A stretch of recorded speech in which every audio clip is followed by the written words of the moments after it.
आप देख रहे हैं विन न्यूज। चैनल को लाइक और सब्सक्राइब करें।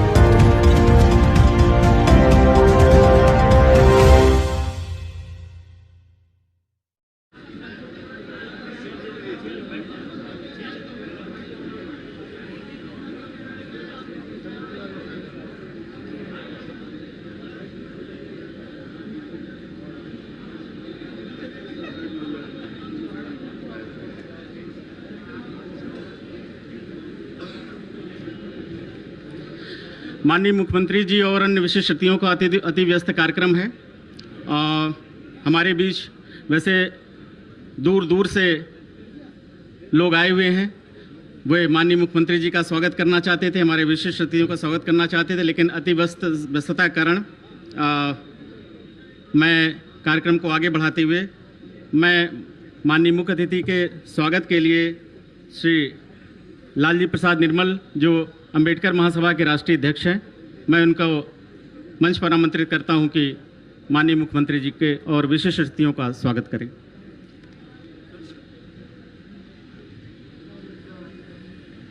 बाबा साहब डॉक्टर भीमराव अंबेडकर महासभा के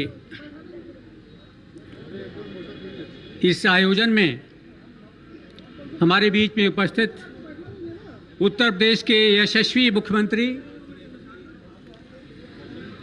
दलितों के दिलों की धड़कन और प्रदेश के दलित मित्र माननीय श्री योगी आदित्यनाथ जी हमारे बीच में उपस्थित हैं। लखनऊ के आसमान पर एक सितारा चमकता हुआ नजर आता है। लखनऊ के लोगों की धड़कन बनने को तत्पर उत्तर प्रदेश के डिप्टी चीफ मिनिस्टर माननीय श्री ब्रजेश पाठक जी,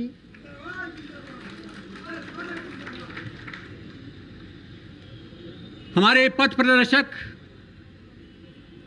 हमारे जनपद, मुझे सौभाग्य प्राप्त है कि आप जहां पैदा हुए वह जनपद मेरा भी जनपद है। प्रदेश के जल शक्ति मंत्री माननीय स्वतंत्र देव सिंह जी हमारे बीच में उपस्थित हैं। बेहद मिलनसार, ऊर्जावान, पूर्व में भी प्रदेश के कैबिनेट मंत्री रहे और हम लोगों के बहुत ही अजीज, जिनका स्नेह और प्यार हम लोगों को सदा ही मिलता रहा है, परम आदरणीय कैबिनेट मंत्री माननीय जयवीर सिंह जी हमारे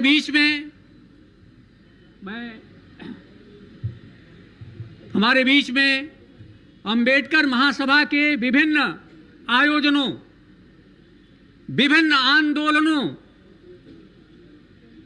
में भाग लेने वाले, दिल्ली में आपके इशारे पर प्रदर्शन करने वाले और दलित आंदोलन की एक धुरी लखनऊ में गरीबों, वंचितों की एक आवाज, जो कि कभी थाने पे गूंजती थी, कभी एसपी कार्यालय और कभी जिलाधिकारी कार्यालय पर प्रदर्शन के रूप में गूंजती थी, और आज वे केंद्रीय राज्य मंत्री हैं। भाई कौशल किशोर जी, मैं आपका स्वागत करता हूं। और अगला नाम लेने के पहले मैं माननीय मुख्यमंत्री जी का आभार व्यक्त करता हूं कि आपने उत्तर प्रदेश के दलितों को एक ऐसा विद्वान, कर्मशील मंत्री दिया जिससे लोगों को बड़ी अपेक्षाएं हैं। उत्तर प्रदेश के दलितों ने मुख्यमंत्री जी को बेहद प्यार किया है और असीम अरुण जी के समाज कल्याण मंत्री बनने से एक नया उत्साह जागृत हुआ है। मैं आपका भी स्वागत करता हूं। हमारे बीच में भदंत शांति मित्र जी हैं, अंतर्राष्ट्रीय बौद्ध शोध संस्थान के अध्यक्ष हैं, हमारे धम्म गुरु हैं, मैं आपका स्वागत करता हूं। हमारे बीच में अनुसूचित जाति वित्त विकास निगम के माननीय उपाध्यक्ष विश्वनाथ जी हैं, मैं उनका भी स्वागत करता हूं। हमारी बड़ी बहन बीना मौर्य जी, जिन्होंने अपना पूरा जीवन अंबेडकर महासभा के लिए अर्पित कर दिया, वे भी हमारे बीच में हैं। डॉक्टर सत्या दोहरे जी, आपका भी मैं स्वागत करता हूं। साथियों, अंबेडकर महासभा का ये परिसर है, हमारे कई माननीय मंत्री जी पहली बार आए हैं। इसकी स्थापना बाबा साहब डॉक्टर अंबेडकर जन्म शताब्दी वर्ष में 1989-90 में हुई थी। और आप जानते हैं कि इसकी स्थापना के बाद दलित आंदोलन की दिशा में अनुसूचित जातियों के संबंध में एक बड़ा निर्णायक निर्णय किसने लिया?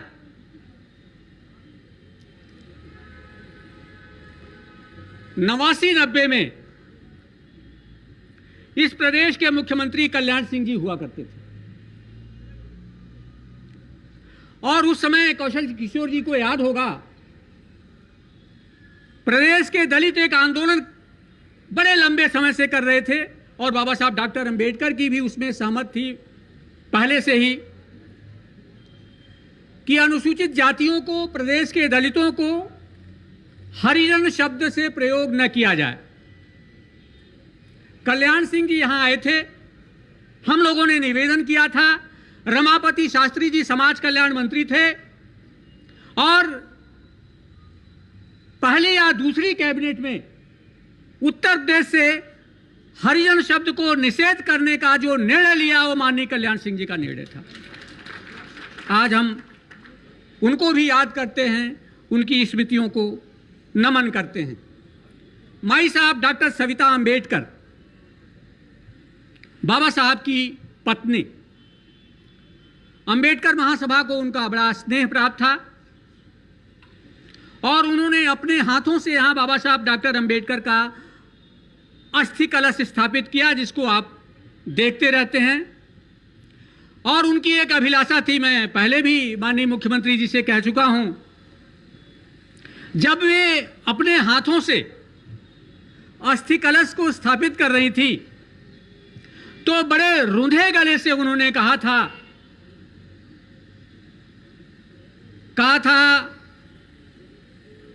कि मैं डॉक्टर अंबेडकर का सम्मान अंबेडकर महासभा को सौंप रही हूं।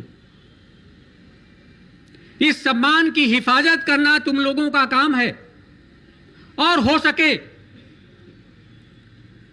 तो इन अस्थियों पर एक बड़ा स्मारक बनवाना। मैं आभारी हूं माननीय मुख्यमंत्री जी का, उत्तर प्रदेश का है नहीं बल्कि पूरे देश का या कहिए अंतर्राष्ट्रीय स्तर पे एक पहला स्मारक ऐसा बनने जा रहा है जिसमें बाबा साहब डॉक्टर अंबेडकर की भव्य लाइब्रेरी होगी। अंबेडकर को पुस्तकों से बड़ा प्यार था, वे कहा करते थे पुस्तकें हमारी सहेली हैं। और लखनऊ जब वे आए थे अपने सैलून से, जब सुचेता कृपलानी जी थी यहां पे और उनको आमंत्रित किया गया था, तो उन्होंने कहा नहीं, मैं अपने सैलून में ही रात्रि विश्राम करूंगा। उनसे पूछा गया क्यों, तो उन्होंने कहा था कि मेरी सहेलियां वहां हैं, मेरी पुस्तकें वहां हैं। ये बाबा साहब डॉक्टर अंबेडकर का पुस्तकों से प्यार था और उस प्यार को परवान चढ़ा रहे हैं हमारे माननीय मुख्यमंत्री जी, एक भव्य लाइब्रेरी स्थापित करके। और सबसे जो आकर्षक है, 25 फीट की ऊंची प्रतिमा है, विपස්සना केंद्र है और सबसे बड़ा जो आकर्षण है बाबा साहब डॉक्टर अंबेडकर के वे पहलू जो देश और दुनिया से अछूते रह गए, जिन पर कोई चर्चा नहीं होती, वे सारे प्रसंगों पर शोध करने के लिए उक्त स्मारक में शोध केंद्र की व्यवस्था होगी, जहां पर माननीय मुख्यमंत्री जी ने कहा है छात्रों के लिए मुफ्त में आवास, मुफ्त में भोजन की व्यवस्था होगी और राष्ट्रीय और अंतर्राष्ट्रीय विश्वविद्यालयों से संबद्ध होकर के वह बाबा साहब डॉक्टर अंबेडकर पर शोध कार्य प्रारंभ होगा। यह एक बड़ी उपलब्धि है। ये जो आप बोधि वृक्ष देख रहे हैं, इस बोधि वृक्ष के बारे में भी आपको जानकारी होनी चाहिए। भारत के राष्ट्रपति जब उपराष्ट्रपति पद पे थे परम आदरणीय माननीय के.आर. नारायणन जी, उन्होंने इस बोधि वृक्ष को रोपित किया था। और हमारे जो पहले अध्यक्ष थे जिन्होंने बाबा साहब डॉक्टर अंबेडकर को बौद्ध धर्म की दीक्षा दी थी नागपुर में, जो सप्त भिक्षु थे उसमें से एक थे भदंत प्रज्ञानंद जी, जो हमारे यहाँ के पहले अध्यक्ष थे। और वे लाए थे श्रावस्ती से आनंद बोधि वृक्ष की ये शाखा है, जिसके बारे में कहा जाता है आनंद बोध वृक्ष की शाखा को भगवान बुद्ध ने स्वयं रोपित किया था और उस बिरवे की रक्षा के लिए वहां पर रात में दीप जलाकर के पूरी रात बैठे थे। यह उस आनंद बोध वृक्ष की शाखा है और यह स्थल गवाह है। हमने केवल दलितों की लड़ाई नहीं लड़ी, हमने पिछड़े वर्गों की लड़ाई लड़ी। यही वह स्थल है जहां पर पिछड़े वर्गों को 27% का आरक्षण घोषित हुआ हम लोगों के प्रयास से। उस समय बीपी सिंह जी यहां उपस्थित थे, तत्कालीन मुख्यमंत्री उपस्थित थे और मैंने कहा था आज मंडल की घोषणा होगी। बीपी सिंह ने खड़े होकर के मुख्यमंत्री को कहा खड़े हो और घोषणा करो, और पिछड़े वर्गों को 27% की आरक्षण की घोषणा हो गई थी। यही वह स्थल है 6 दिसंबर 93 को, और 96 में शायद 6 दिसंबर ही था जब मानव संसाधन मंत्री केंद्रीय मंत्री अर्जुन सिंह ने पिछड़े वर्गों को उच्च शिक्षा में आरक्षण की घोषणा यहीं से की थी। इसके अलावा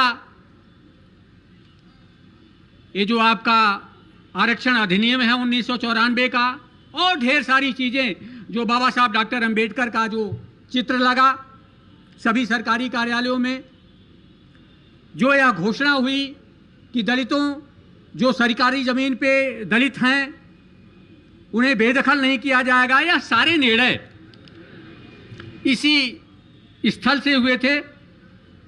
साथियों, आज के इस अवसर पर बाबा साहब डॉक्टर अंबेडकर को याद करते हुए मैं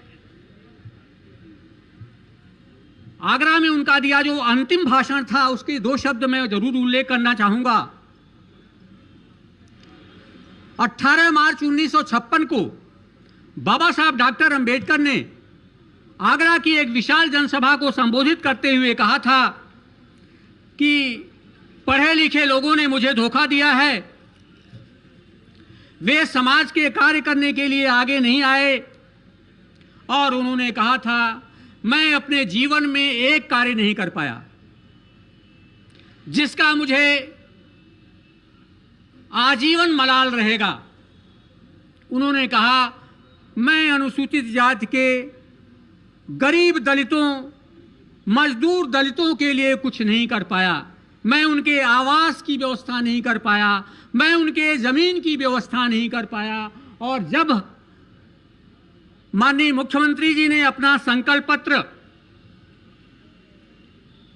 पिछले चुनाव में रखा और उस संकल्प पत्र में जब मैंने देखा कि मुख्यमंत्री जी का संकल्प है कि जो गरीब, जो दलित, जिनके पास रहने के लिए भी जमीन नहीं है, उनको पट्टे पर जमीन का आवंटन किया जाएगा, उनका आवास बनवाया जाएगा, तो मुझे लगा कि बाबा साहब डॉक्टर अंबेडकर की आत्मा इस संकल्प पत्र से जरूर खुश होगी। और यह एक बड़ा निर्णय आपने किया मान्यवर, जिसके लिए प्रदेश का दलित आभारी है। और मैं यह भी कहना चाहूंगा कि यह पहली बार हुआ है,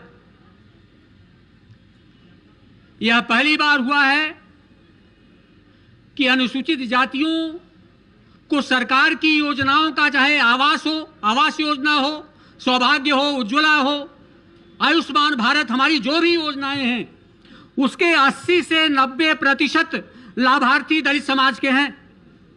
और हमारे दलित समाज ने इस चुनाव में महाराज जी को भरपूर प्यार दिया है। और साथियों, मैं अंत में यह जरूर कहना चाहूंगा, हम लोग एक लंबे समय से राजनीतिक गलियारे में नजर बनाए हुए हैं। हम लोग कभी उम्मीद नहीं करते थे कि उत्तर प्रदेश में नियुक्तियों में भ्रष्टाचार बंद होगा, स्थानांतरण उद्योग पे विराम लगेगा, ठेकेदारी में भ्रष्टाचार बंद होगा। लेकिन मुख्यमंत्री योगी आदित्यनाथ जी ने यह सब करके दिखाया। किसी की हिम्मत है देश में माफियाओं के साम्राज्य पे बुलडोजर चला दे? बड़े बड़े माफिया जो विधानसभा की इन्हीं सड़कों पर AK-47 लहराते हुए काली गाड़ियों में चलते थे, आज वे अपना मुकाम पा गए हैं। और आज न केवल उत्तर प्रदेश में बल्कि पूरे देश में, बल्कि कई दुनिया के पैमाने पर बाबा के बुलडोजर की चर्चा हो रही है। और जो राजनीति में शुचिता आ रही है मान्यवर, राजनीति में जो शुचिता आ रही है, सार्वजनिक जीवन में जो शुचिता आ रही है, यह अद्भुत है, यह अद्भुत परिवर्तन है। और मुझे कहने में कोई संकोच नहीं कि लगता है भारतवर्ष में हमारी धर्म परंपरा के अनुरूप जो 44वां अवतार होने वाला था, वह बुलडोजर बाबा के रूप में आज जनता देख रही है। और अंत में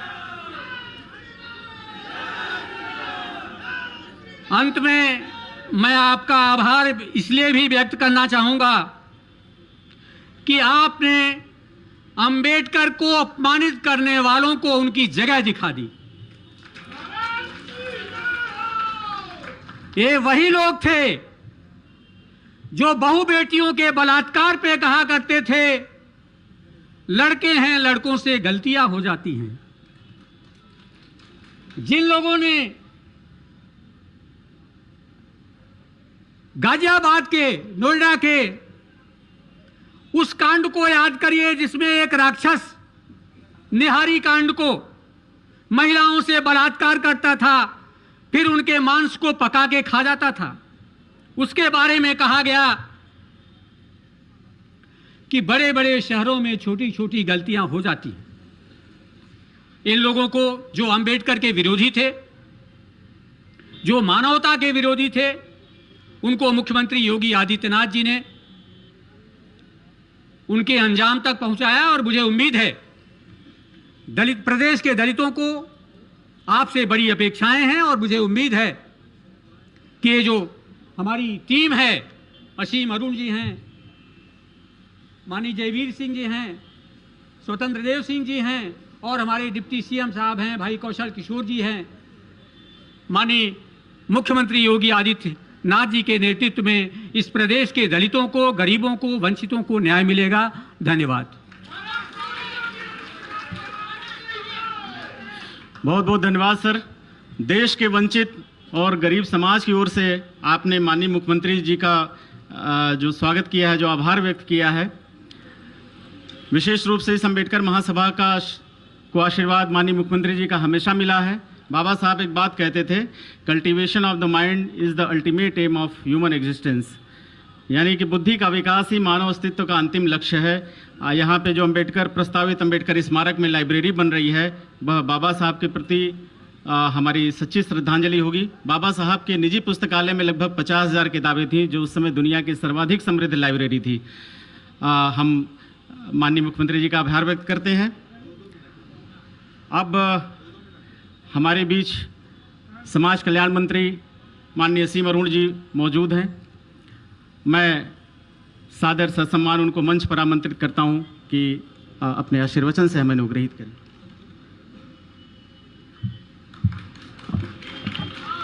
बहुत बहुत धन्यवाद। समय कम है, मैं कम समय में ज़्यादा बात करने की कोशिश करूंगा।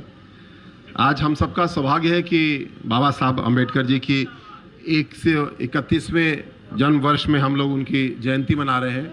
साथ ही साथ ये भी सुखद संयोग है कि आज आज़ादी का अमृत महोत्सव भी चल रहा है और ये समय है इस विचार का, इस विषय को तय करने का कि सामाजिक न्याय की यात्रा में हम लोग कहाँ से चले थे और कहाँ तक पहुँचे। ये मैं समझता हूँ प्रदेश का सौभाग्य है कि हमारे समस्त मंचासीन महानुभाव आज जो अवसर की समानता की राह पे हम लोग चले थे उसी का परिणाम है। कोई भी हमारे मंचासीन महानुभाव धन बल का परिणाम नहीं है, परिवारवाद का परिणाम नहीं है। सभी लोग जो बाबा साहब की परिकल्पना थी कि अवसर की समानता हो, उसका परिणाम है। आदरणीय योगी आदित्यनाथ जी, माननीय मुख्यमंत्री जी, हमारा परम सौभाग्य कि उनका नेतृत्व हमारे ऊपर है और स्वयं अवसर की समानता का आपसे बड़ा उदाहरण कौन हो सकता है। आदरणीय ब्रजेश पाठक जी, माननीय उप मुख्यमंत्री जी, इसी प्रकार आदरणीय श्री स्वतंत्र देव सिंह जी, बड़े भाई श्री कौशल किशोर जी, आदरणीय संस्कृति एवं पर्यटन मंत्री श्री जयवीर सिंह जी, महासभा के आयोजक कर्ता धर्ता आदरणीय निर्मल जी एवं मंचासीन उपस्थित सभी साथियों, भाइयों बहनों, मैं आपके समक्ष ये बात रखना चाहता हूँ कि सामाजिक न्याय की यात्रा में जो मोदी जी ने एक विजन हम लोग को दिया, जिस पर योगी जी के निर्देशन में हम लोग कार्य कर रहे हैं, उसमें समस्त वंचित समाज के लिए धर्म जाति किसी प्रकार का भेदभाव न करते हुए जिस प्रकार सरकार की योजनाओं को चलाया गया है, सरकार की योजनाओं में प्रयास किया गया है कि जो पात्र व्यक्ति हैं उन्हीं को लाभ मिले और उसका परिणाम ये कि सबसे ज़्यादा दलित समाज को, वंचित समाज को ही लाभ इसमें मिला है और एक ऑब्जेक्टिव, एक पारदर्शी व्यवस्था बनाई गई है जिसके तहत विकास की राह पे हम लोग चल सके हैं। और ये भी प्रत्यक्ष परिणाम है कि अभी हाल में चुनाव में एमएलसी का चुनाव और उससे पूर्व एमएलए विधायक का चुनाव रहा, विधानसभा का चुनाव रहा, पूरी तरीके से प्रदेश ने मुहर लगाई कि जो विकास की राजनीति, सामाजिक न्याय की राजनीति और कार्य भारतीय जनता पार्टी की सरकार में योगी जी के नेतृत्व में हुआ, उसको सबने ना सिर्फ पसंद किया बल्कि पहली बार ऐसा हुआ कि 5 साल के लिए किसी मुख्यमंत्री के कार्य को देखते हुए 5 साल का पुनः निर्देश दिया गया हो। ये हम सब के लिए बहुत गौरव की और सौभाग्य की बात है और हमारा विशेष रूप से, मेरा व्यक्तिगत रूप से सौभाग्य है कि माननीय मुख्यमंत्री जी ने, योगी जी ने मुझे निर्देशित किया कि मैं भी इस कार्य में जुटूं। और जब मैंने पुलिस की सेवा से विदाई ली और लोक सेवा में प्रवेश किया तो लोग मुझसे ये पूछते थे कि आपने ऐसा क्यों किया। तो बार बार एक ही बात मेरे मन में आती थी कि पुलिस की सेवा ऐसी है जो सबकी मदद करती है और शायद जितनी प्रभावी और तेजी से पुलिस मदद कर सकती है और कोई विभाग नहीं कर सकता। लेकिन जिस प्रकार से गहराई से जाकर के मदद की जानी चाहिए वो पुलिस नहीं कर पाती है और अंतिम पायदान पे जो खड़े हुए हमारे भाई बहन हैं उनकी सेवा करने के लिए मैं वर्दी उतार करके अब लोक सेवा में आया हूँ। और मैं समझता हूँ इससे ज़्यादा मेरा सौभाग्य क्या हो सकता है कि आदरणीय योगी जी ने मुझे समाज कल्याण का दायित्व दिया है, जिसका विभाग का नाम ही मुझे लगता है इसका नाम सहायता विभाग या मदद विभाग होना चाहिए और सबके मदद करने का अवसर पूरे विभाग के पास है और व्यक्तिगत मेरे पास भी है। मैं माननीय मुख्यमंत्री जी को आश्वस्त करना चाहूँगा, सबको ये आश्वस्त करना चाहूँगा कि समस्त योजनाओं को पूरी पारदर्शी तरीके से लागू करने के लिए टेक्नोलॉजी, आधार कार्ड, अच्छी प्रक्रिया की व्यवस्था बनाई जाएगी। अगर थोड़ी सी भी भ्रष्टाचार की संभावनाएं बची हुई हैं उनको दूर किया जाएगा, और कोई भ्रष्टाचार कर रहा है तो उसके व्यवहार को, उस व्यक्ति को दंडित किया जाएगा, कुचला जाएगा। इस प्रकार से काम करके समाज कल्याण विभाग जिस उद्देश्य के लिए स्थापित किया गया है उसको और ऊंचाइयों पे ले जाएगा। साथ ही साथ हम सबको मिल करके समावेशीय व्यवहार की ओर बढ़ना है, जिसको अंग्रेजी में इंक्लूसिवनेस कहा जाता है। दोनों तरफ से जो भाई बहन अपने आप को भेदभाव का शिकार महसूस करते हैं, और जिन भाई बहनों को लगता है कि शायद उनके पूर्वजों में भेदभाव किया या अभी भी हो रहा है, तो हमको एक एक चीज़ पे, एक छोटी छोटी बात पे ध्यान देना है कि मेरी कही हुई बात कहीं आपको चुभी तो नहीं, आपकी कही हुई बात कहीं मुझे चुभेगी तो नहीं। तो इस प्रकार संवेदनशीलता में बहुत सुधार की गुंजाइश मुझको दिखती है, और उस पर हम लोग को मिल करके काम करना है। मीडिया, सोशल मीडिया का बहुत बड़ा रोल इसमें है, और एक दूसरे का सम्मान करते हुए हम लोग आगे बढ़ पाएंगे। और जो मोदी जी ने विजन दिया है, जिस पे योगी जी काम कर रहे हैं, कि समाज का एक काफिला है, कुछ लोग बहुत तेजी से आगे बढ़ रहे हैं और कुछ लोग पीछे छूट रहे हैं। किसी के पैर में दर्द है तो किसी को कष्ट है, तो जो पीछे छूट रहे हैं उनको भी हम लोग को साथ लेके चलना है। यही वेलफेयर स्टेट या कल्याणकारी राज्य की परिकल्पना है, और पूरा काफिला एक साथ जब चलेगा तभी आनंद आएगा, तभी हम लोग को मंजिल भी मिलेगी और मंजिल का मज़ा भी आएगा। इस प्रकार से हम लोग को काम करना है। बहुत बहुत धन्यवाद। हमारा सौभाग्य कि बाबा साहब की परछाई की छाया के नीचे हम लोग बैठ करके आज इस संकल्प को दोहरा रहे हैं, और बाबा साहब हम लोग को आशीर्वाद दें, ईश्वर हमें शक्ति दें कि उनके संकल्प को हम लोग पूरा कर पाएँ। बहुत बहुत धन्यवाद। जय हिंद, प्रणाम। बहुत बहुत धन्यवाद सर। हमें विश्वास है कि एक समाज कल्याण मंत्री के रूप में आप बाबा साहब के जीवन के दर्शन को आगे बढ़ाएंगे। बाबा साहब ने एक बात कही थी, I measure the progress of a community by the degree of progress which woman has achieved, यानी कि मैं किसी समाज की प्रगति, महिलाओं की प्रगति के स्तर से मापता हूँ। हमें विश्वास है कि आप बाबा साहब के जीवन को, बाबा साहब के दर्शन को जो आगे बढ़ाएंगे। अब इसके बाद हमारे बीच माननीय केंद्रीय मंत्री श्री कौशल किशोर जी मौजूद हैं। आपका आशीर्वाद हमेशा हमें लंबे समय से महासभा को मिलता रहा है। मैं सर को ससम्मान मंच पर आमंत्रित करता हूं कि अपने आशीर्वचन से हमें अनुग्रहित करें। सबसे पहले बाबा साहब भीमराव अम्बेडकर जी की जयंती के अवसर पर उन्हें मैं अपनी तरफ से, पार्टी की तरफ से, सरकार की तरफ से, आप सब लोगों की तरफ से उन्हें क्रांतिकारी श्रद्धांजलि अर्पित करता हूं। आज के इस कार्यक्रम में हमारे उत्तर प्रदेश के यशस्वी मुख्यमंत्री, जनता के हितैषी आदरणीय माननीय योगी आदित्यनाथ जी, डिप्टी सीएम भाई ब्रजेश पाठक जी, हमारे प्रदेश के अध्यक्ष भाई स्वतंत्र देव सिंह जी, हमारे मंत्री माननीय जयवीर सिंह जी, और हमारे मंत्री भाई असीम अरुण जी, हमारे बीच में भदंत शांति मित्र जी, वीना मौर्य जी, निर्मल प्रसाद लाल जी प्रसाद निर्मल जी, डॉक्टर सत्या जी, मंच के संचालक जी, उपस्थित यहाँ पर सभी डॉक्टर भीमराव अंबेडकर के अनुयायीगण, भाइयों बहनों, पत्रकार बंधुओं, ज़्यादा कुछ मुझे नहीं बोलना है। मानी जी की बात को हम लोग सुनेंगे, लेकिन डॉक्टर अंबेडकर का मिशन क्या था इस पर हम थोड़ा सा चर्चा करेंगे। डॉक्टर अंबेडकर का मिशन था जाति विहीन, शोषण विहीन समाज की स्थापना। बहुत चतुराई से कुछ लोगों ने डॉक्टर अंबेडकर के मिशन को शिक्षित बनो, संगठित हो, संघर्ष करो बता दिया, जबकि डॉक्टर अंबेडकर जी का कहना था कि जाति विहीन, शोषण विहीन समाज की स्थापना तब हो सकती है जब आप शिक्षित बनेंगे। शिक्षित का मतलब नहीं कि पीएचडी की डिग्री प्राप्त कर लिया।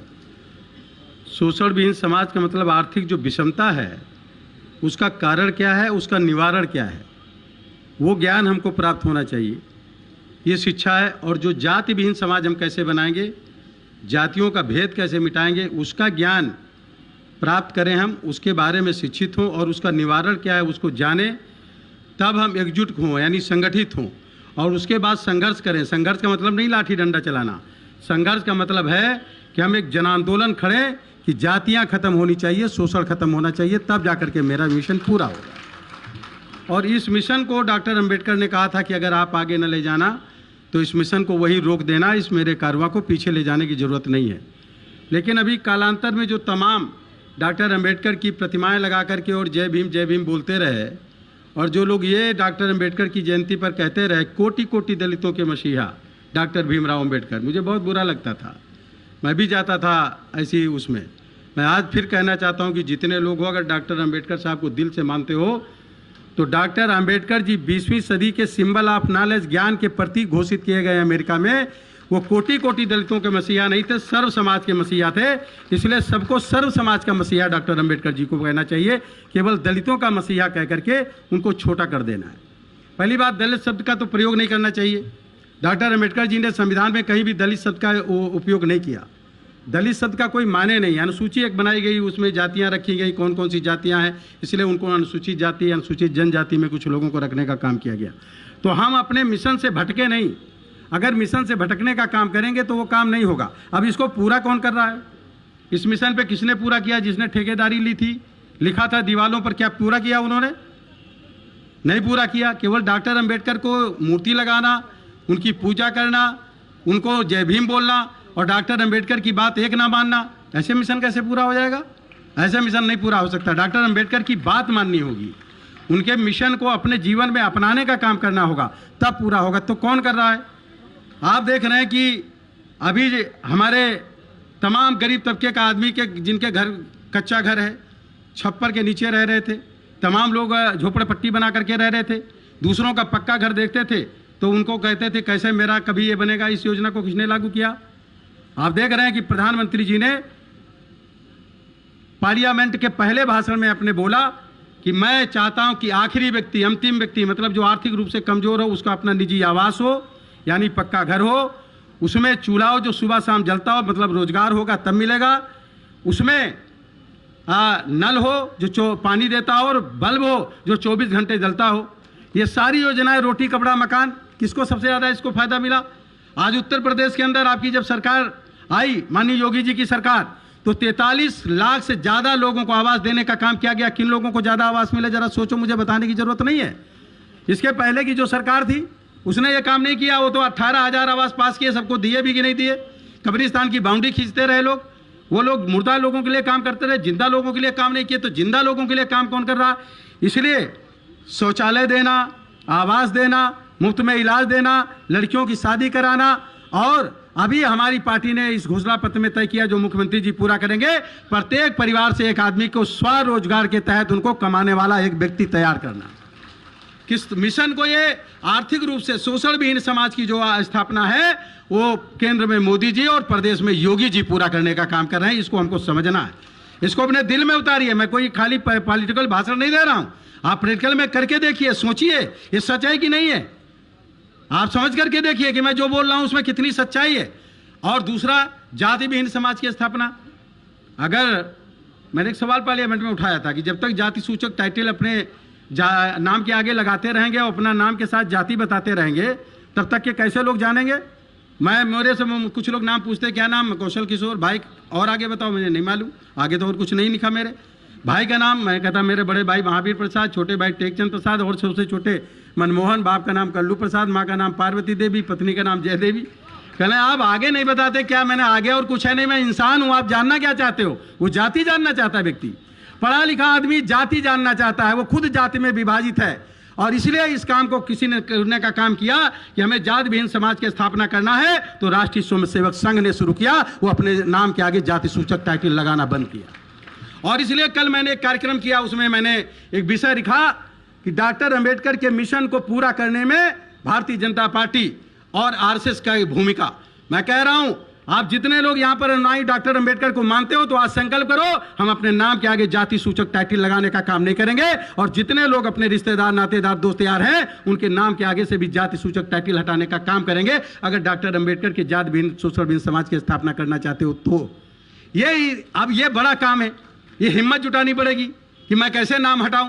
अगर मानते हो तो हटाओ, नहीं मानते हो फॉर्मेलिटी अदा करते हो तो जय भीम सब करते हैं, हम भी करते रहेंगे, आप भी करते रहो, उससे कोई फायदा निकलने वाला थोड़ी है। इसके लिए मगर हमारी सरकार काम कर रही है, इसके लिए हमारी सरकार काम कर रही है पूरी तरीके से।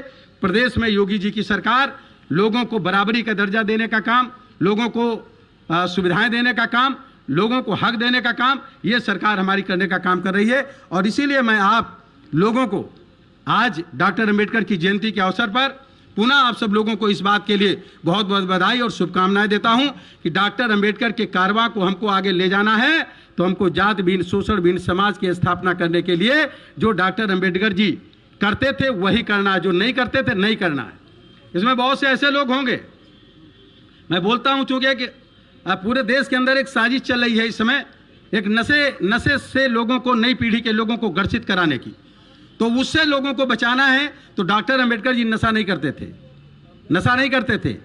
जब वो नशा नहीं करते थे, अगर उनको मानते हो तो कोई भी व्यक्ति जो डॉक्टर अंबेडकर जी को लेकर के चलता है उनको मानता है, और अगर महात्मा बुद्ध जी को मानते हैं तो वो भी नशा नहीं करते थे। हमको किसी भी प्रकार का कोई नशा नहीं करना चाहिए, अपने बच्चों को नशे से बचाने का काम करना है। इस पर भी ध्यान रख करके काम करिए, ये मेरा अनुरोध है।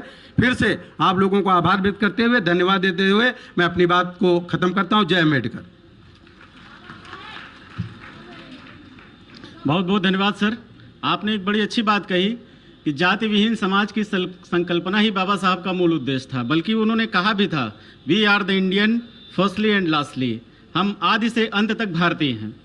और हमारा ये फर्ज बनता है कि हम बाबा साहब के दर्शन के अनुरूप, उनके विचारों के अनुरूप भारत को जाति मुक्त बनाने की दिशा में काम करें। आज संस्कृति विभाग द्वारा एक यहाँ पे प्रदर्शनी भी लगाई गई है। हमारे बीच संस्कृति मंत्री माननीय जयवीर जी मौजूद हैं। मैं अंबेडकर महासभा की ओर से उनका हार्दिक अभिनंदन और धन्यवाद देता हूं कि बाबा साहब के विचारों को चित्र रूप में उन्होंने यहाँ पे प्रस्तुत किया। बाबा साहब ने एक बात कही थी, man are mortal, so are the ideas, an idea needs propagation as much as plant needs watering, otherwise both will wither and die. यानी कि जैसे मनुष्य नश्वर होता है वैसे विचार भी नश्वर होते हैं। हमें दोनों को, उनके विचारों का जब तक हम प्रचार प्रसार नहीं करेंगे वो मर जाएंगे, उनका धीरे धीरे अस्तित्व समाप्त हो जाएगा। संस्कृति विभाग द्वारा लगाई गई झांकी में बाबा साहब के व्यक्तित्व और कृतित्व के विभिन्न पहलू मौजूद हैं। हम उम्मीद करते हैं, हम विश्वास है हमें कि बाबा साहब के विचारों का प्रचार प्रसार निरंतर आगे बढ़ेगा। हम एक बार पुनः संस्कृति मंत्री जी का धन्यवाद करते हैं। इसके बाद मैं अपने अगले वक्ता के रूप में हमारे माननीय उप मुख्यमंत्री जी श्री ब्रजेश पाठक जी हमारे बीच मौजूद हैं। मैं सर से अनुरोध करूंगा कि ससम्मान मंच पर आएँ और हमें अनुग्रहित करें। लिस्ट रखिए। बाबा साहब भीमराव अंबेडकर जी की जयंती के शुभ अवसर पर हमारे बीच में उपस्थित हैं उत्तर प्रदेश के यशस्वी लोकप्रिय आदरणीय मुख्यमंत्री श्री योगी आदित्यनाथ जी, भारतीय जनता पार्टी के प्रदेश अध्यक्ष,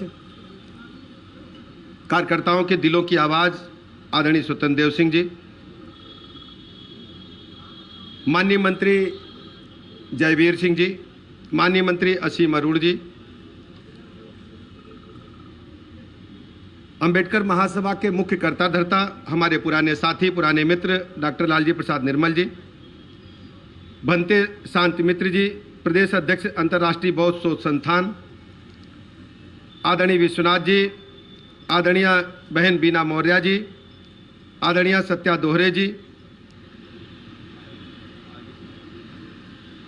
मंच पर उपस्थित सभी सम्मानित नेतागण, सामने बैठे भाइयों तथा बहनों, पत्रकार मित्रों, बाबा साहब भीमराव अंबेडकर की जयंती के अवसर पर मैं आप सबकी तरफ से हृदय से श्रद्धा सुमन अर्पित करता हूं, श्रद्धांजलि अर्पित करता हूं।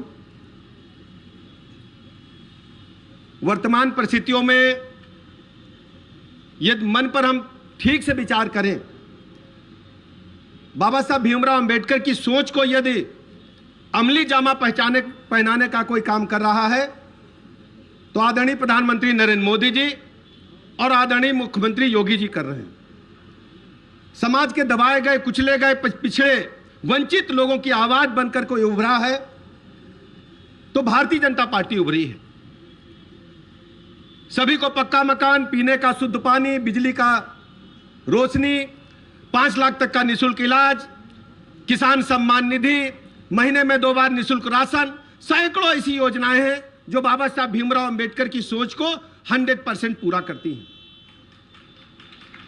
कई सरकारें आजादी के बाद आई और गईं, लेकिन बाबा साहब भीमराव अंबेडकर के जो पहचान के चिन्ह थे, वास्तव में यदि पंचतीर्थ को विकसित करने का काम किसी ने किया आजादी के बाद, तो आदरणीय प्रधानमंत्री नरेंद्र मोदी जी ने किया।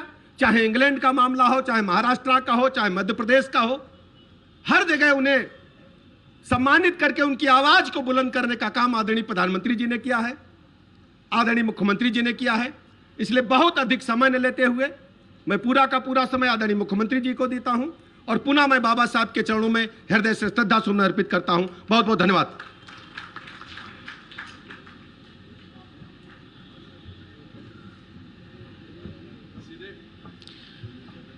बहुत बहुत धन्यवाद सर। अब मैं अगले वक्ता के रूप में हमारे बीच उपस्थित हमारे मुख्य अतिथि माननीय मुख्यमंत्री जी मौजूद हैं। उनके लिए मैं सिर्फ एक बात कहना चाहूँगा। बाबा साहब ने एक बात कही थी, एक महान व्यक्ति एक प्रतिष्ठित व्यक्ति से इस रूप में अलग होता है कि वह समाज का सेवक बनने को तैयार होता है। हमारे मुख्यमंत्री जी ने जिस कर्मठता, लगन और जिजीविषा से समाज की सेवा की है, एक भक्ति त्रय के रूप में उन्होंने अपनी जो पहचान कायम की है। भारतीय चिंतन धारा में मुक्ति के कई मार्ग माने गए हैं, आप सभी जानते हैं, ज्ञान, कर्म और भक्ति। ज्ञान की एक लंबी परंपरा रही है हमारे यहाँ, आदि शंकराचार्य से लेकर भगवान बुद्ध और कबीर, जिसमें बाबा साहब भी एक हैं। कर्मयोगी के रूप में भगवान कृष्ण को आप जानते हैं। भक्ति की एक लंबी संतों की परंपरा रही है, लेकिन इसका एक कॉम्बिनेशन, एक सम्मिलन बहुत कम रूप में नजर आता है। हमारे माननीय मुख्यमंत्री जी भक्ति, कर्म और ज्ञान तीनों के समन्वय हैं। मैं अंबेडकर महासभा की ओर से ससम्मान अपने माननीय मुख्यमंत्री जी को आमंत्रित करता हूं कि आए और अपने आशीर्वचनों से हमें अनुग्रहित करें।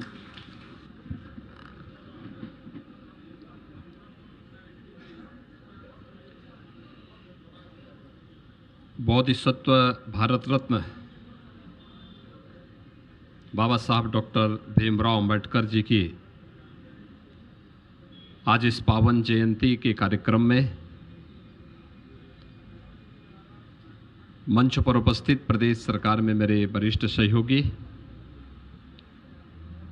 उप मुख्यमंत्री श्री ब्रजेश पाठक जी,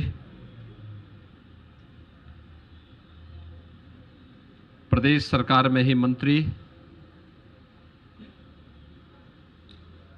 और भारतीय जनता पार्टी के प्रदेश के अध्यक्ष श्री स्वतंत्र देव सिंह जी, केंद्रीय मंत्री और मोहनलालगंज से लोकप्रिय सांसद श्री कौशल किशोर जी, प्रदेश सरकार में पर्यटन और संस्कृति मंत्री श्री जयवीर सिंह जी, समाज कल्याण विभाग के मंत्री श्री असीम अरुण जी, अंतर्राष्ट्रीय बौद्ध संस्थान के अध्यक्ष भंते शांति मित्र जी, अंबेडकर महासभा के अध्यक्ष उत्तर प्रदेश अनुसूचित जाति वित्त एवं विकास निगम के अध्यक्ष डॉक्टर लालजी प्रसाद निर्मल जी, उत्तर प्रदेश अनुसूचित जाति वित्त एवं विकास निगम के उपाध्यक्ष विश्वनाथ जी, अंबेडकर महासभा के महामंत्री श्री अमरनाथ प्रजापति जी, कोषाध्यक्ष डॉक्टर सत्यवती दोहरे जी, अंबेडकर महासभा के अन्य पदाधिकारीगण और उपस्थित भाइयों बहनों, आज अत्यंत पावन तिथि है। 131 वर्ष पहले आज ही के दिन मध्य प्रदेश के मऊ छावनी में बाबा साहब डॉक्टर भीमराव अंबेडकर ने जन्म लिया था। आज की तिथि खालसा पंथ की स्थापना की तिथि भी है और बैसाखी का पर्व भारत की सनातन धर्म की परंपरा में आदिकाल से हम लोग पवित्र तिथि के रूप में आज की तिथि को मनाते रहे हैं। मैं इस अवसर पर आप सबको बाबा साहब भीमराव अंबेडकर की पावन जयंती की, बैसाखी पर्व की, महावीर जयंती की भी हृदय से बधाई देता हूं और आप सबके प्रति अपनी शुभकामनाएं व्यक्त करता हूं। मैं आज के इस अवसर पर प्रदेश शासन की ओर से बाबा साहब भीमराव अंबेडकर जी को कोटि कोटि नमन करते हुए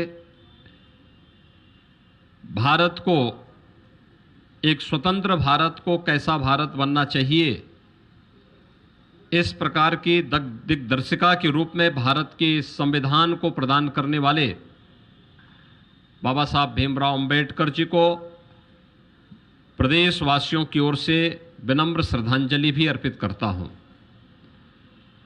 भाइयों बहनों, हम सब इस बारे में जानते हैं कि भारत के संविधान में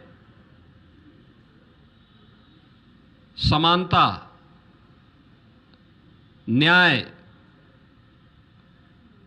और बंधुत्व की भावना का जो भाव डॉक्टर भीमराव अंबेडकर जी ने भारत के नागरिकों को दिया है, उन भावनाओं का परिणाम है कि दुनिया के अंदर सबसे बड़े लोकतंत्र के रूप में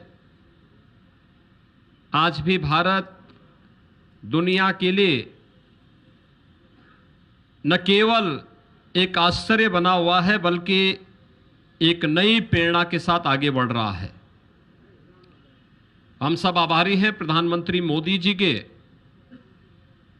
जिन्होंने बाबा साहब भीमराव अंबेडकर जी को सर्वाधिक सम्मान दिया। बाबा साहब भीमराव अंबेडकर के पंच तीर्थों की स्थापना मऊ छावनी मध्य प्रदेश में, दीक्षा भूमि नागपुर में, चैत्य भूमि मुंबई में, शिक्षा और जहां से उन्होंने वकालत प्रारंभ की थी इंग्लैंड के उस भवन को लेकर के, और जहां महापरिनिर्वाण लिया था दिल्ली के उस भवन को भी उनके एक भव्य स्मारक के रूप में भीमराव अंबेडकर सांस्कृतिक केंद्र के रूप, अंतर्राष्ट्रीय सांस्कृतिक केंद्र के रूप में उसे विकसित करके पंचतीर्थ के रूप में बाबा साहब भीमराव अंबेडकर को सम्मान देने का कार्य किया है। यह वर्तमान और भावी पीढ़ी के लिए एक नई प्रेरणा है, एक नया प्रकाश भी है। आदरणीय प्रधानमंत्री जी से प्रेरणा प्राप्त करते हुए सरकार ने अनेक कदम उठाए हैं। खास तौर पर जो चर्चा यहां पर चली, आजादी के बाद पहली बार यह एहसास हुआ कि हर गरीब और हर वंचित को उसके सिर को ढकने के लिए आवास की आवश्यकता है, और अगर वह स्वयं उस प्रकार की स्थिति में नहीं है तो उसे यह सुविधा सरकार स्वयं उपलब्ध करवाने का कार्य करेगी। और आज उसे यह सुविधा उपलब्ध करवाने का कार्य सरकार के स्तर पर प्रारंभ हुआ है। उत्तर प्रदेश के अंदर 43 लाख से अधिक गरीबों को एक एक आवास, प्रधानमंत्री आवास योजना और मुख्यमंत्री आवास योजना में उपलब्ध होना, ये बाबा साहब भीमराव अंबेडकर के ही सपने को साकार करने जैसा है।